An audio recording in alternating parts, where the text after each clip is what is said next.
চৌধুরী বাড়িতে আজ সকাল থেকে এলাহি আয়োজন চলছে। হবি সকাল থেকে ভীষণ ব্যস্ত।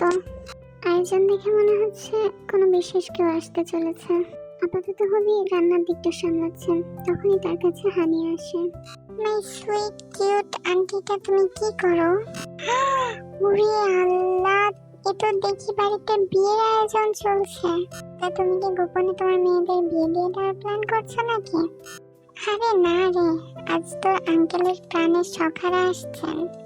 কোন সখাদের কথা বলছো? তোর আঙ্কেলের দুই প্রাণ ভমরা, যাদের গল্প সবসময় করি। তাদের বন্ধুত্ব তো সে বাঁধিয়ে রাখার মতো ছিল। এমন বন্ধুত্ব সহজে দেখা যায় না। ওয়েট ওয়েট, যে আঙ্কেল দুটো তোমাদের প্রেম কাহিনীর পূর্ণতা দিয়েছিল তারা আসছে? খুবই লাজুক হাসে। ওয়াও, তাহলে তো সেই ব্যাপার। তোমাদের সেই ঐতিহাসিক প্রেম কাহিনী শুনে তো আমার তাদের সাথে দেখা করার খুব ইচ্ছা ছিল। ফাইনালি তারা আসছেন। আচ্ছা, তারা থাকবে তো? হ্যাঁ রে, এবার কিছুদিনের জন্য সপরিবারে বেড়াতে আসছেন। আরে ব্যাস, তাহলে তো আমি ব্যাগ গুছিয়ে নিয়ে আসি। দাঁড়াও, আমিও ততদিন এই বাড়িতেই থাকবো, তোমাদের সোনালী অতীতের গল্প শোনার জন্য, বিশেষ করে তোমাদের প্রেমের গল্প।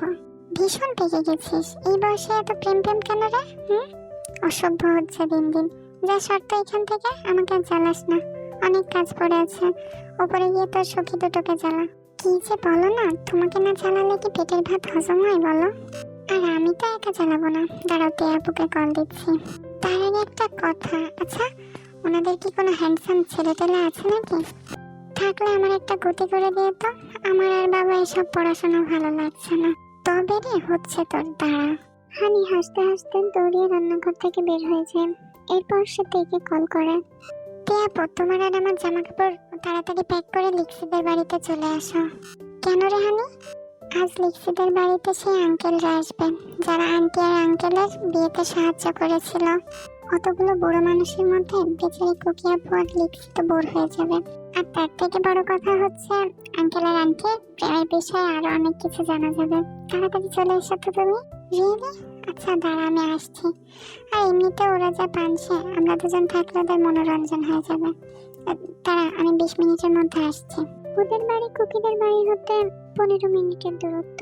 আচ্ছা চলো, পরিচয় পর্বে যাওয়া যাক। ইয়ঙ্গি হচ্ছে চৌধুরী বাড়ির একমাত্র ওয়ারিশ, মানে তিনি তার পিতার একমাত্র সন্তান। আর একটু আগে হানি যার সাথে কথা বলল, হবি, সে হচ্ছে এই চৌধুরী বাড়ির গিন্নি। তাদের মূলত লাভ ম্যারেজ হয়েছিল, যেটা ইয়ঙ্গির বাবা মেনে নিতে চাননি।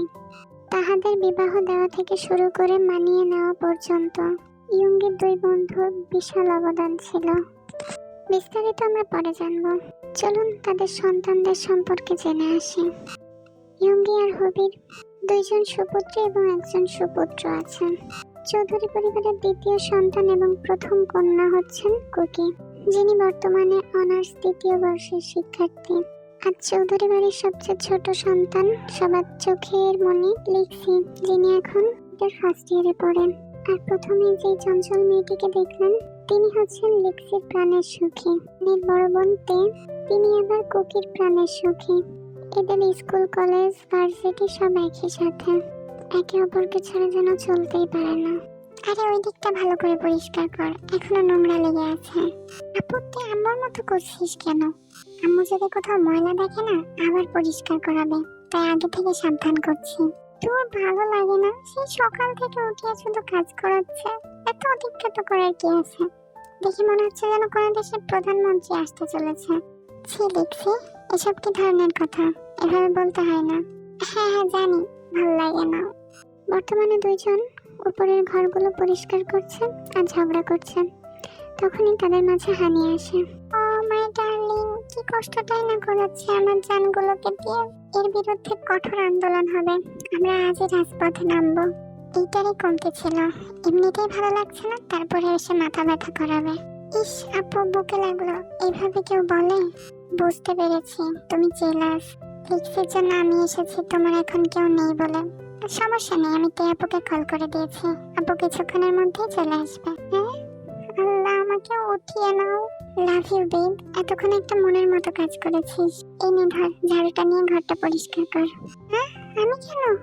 আমা তো তুই করবি না? তুইও না এবারে মেয়ে। নে নে, তাড়াতাড়ি কর, পরিষ্কার কর। 10 মিলে করি কাজ, হারে যেতে নাহি লাজ। তোর ভালো লাগে না। কিছুক্ষণ পর সেখানে তে আসে এবং কুকি তেকেও কাজে লাগিয়ে দেয়। আজ কার মুখ দেখে উঠেছিলাম, সকাল সকাল এত কাজ করা লাগছে। আল্লাহ গো, এত ড্রামা না করে তাড়াতাড়ি কাজ শেষ কর। চারজনে মিলে কাজকর্ম শেষ করে ফ্রেশ হয়ে একটা টানা ঘুম দেয়। চলো আমরা অন্যদিকে যারা আসতে চলেছেন তাদের পরিচয় দেখে আসি। আসার একদিন আগের ঘটনা। No mom, I am not going. Yes you are. You will love it Jimin. গ্রাম অনেক পিসফুল জায়গা। ড্যাড, আমার এত পিস লাগবে না। গ্রামের কথা শুনে আমার দম বন্ধ লাগছে। আমি তো যাচ্ছি না। You have to go, it's my order. Your Highness, please think about your son's life. How will he survive? My বাচ্চা, প্লিজ চল জিমিন। ভালো না লাগলে চলে আসবে। প্রমিস? Pinky promise. ইউ? আচ্ছা ওকে ওকে যাবো। এখন জ্বালিও না তো, ঘুমাতে দাও। ওকে মাই ডিয়ার, সকাল 10টায় ফ্লাইট। ওকে। এতক্ষণ যে নাটকবাজকে দেখলেন তিনি হচ্ছে আরিম এবং জিনের একমাত্র সন্তান। ইয়ঙ্গে যে দুইজন বন্ধুর কথা বলেছিলাম তার মধ্যে ইনি একজন, আরিম।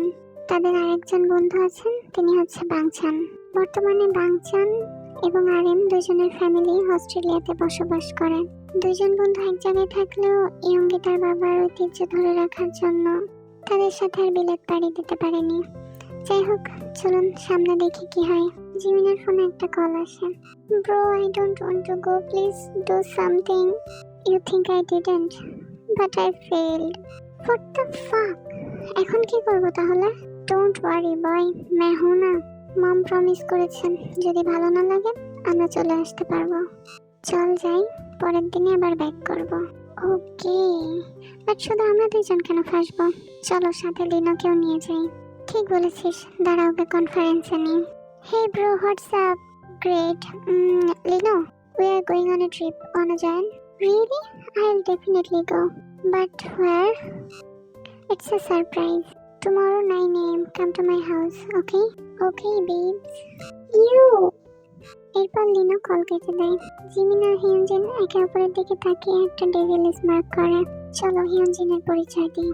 হিয়নজিন হচ্ছেন বাংচান আর সাংমিনের একমাত্র সন্তান। লিনো হচ্ছে জিমিন আর হিয়নজিনের ফ্রেন্ড, মানে এক কথায় বেস্ট ফ্রেন্ড আর কি।